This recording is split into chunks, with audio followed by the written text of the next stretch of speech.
E aí, futuros colegas advogados, hoje eu quero trazer uma dica bem legal para quem vai prestar o exame da segunda fase, em específico na área de penal, que é a melhor área, sem dúvidas nenhuma. Para falar sobre essa dica, eu trouxe então o exame 41, a questão número 1. Por quê? Porque muitos candidatos acabaram ficando nervosos ao se deparar ali no enunciado com a Lei 9605, que tratava então ali no enunciado sobre a prática de caça de unidade de conservação. E acabaram deixando essa questão para trás, achando que seria uma questão difícil. E, em verdade, ela não é. Então, qual que é a dica que eu, Prof. Ana, particularmente gosto de dar para os meus alunos? Que nas questões iniciem pela leitura das perguntas. Então, ao invés de ler o enunciado e depois as perguntas, você primeiro vai ler as perguntas e depois fazer a leitura do enunciado. Por quê? Porque essa leitura do enunciado já vai ser mais direcionada. Você já sabe o que a banca está perguntando, então essa leitura já vai ser diferente. E nessa questão número 1 do exame 41, na letra A, então questionava o seguinte: qual questão preliminar deve ser arguida em contrarrazões recursais? O que são as contrarrazões? Veja, aqui para a gente entender, né, o contexto da questão.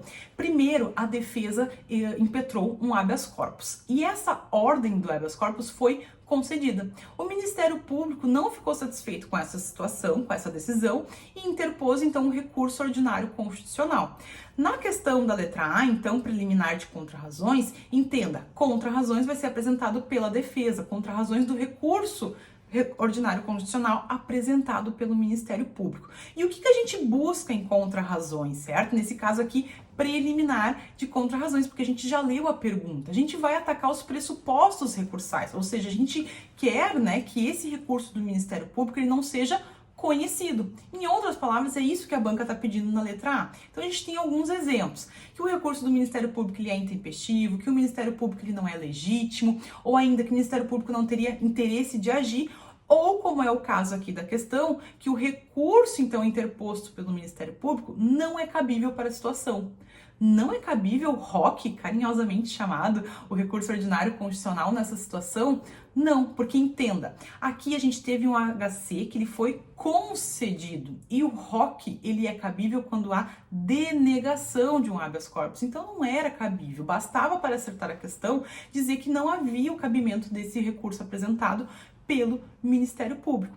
Tudo bem? Então vejam, aqui fazendo a leitura da pergunta e depois então do enunciado, vocês veriam que não teria o porquê se preocupar de não ter estudado em relação a essa lei 9605, porque aqui não importa qual que era o delito. A pergunta era sobre preliminar de contrarrazões, sobre recurso ordinário constitucional.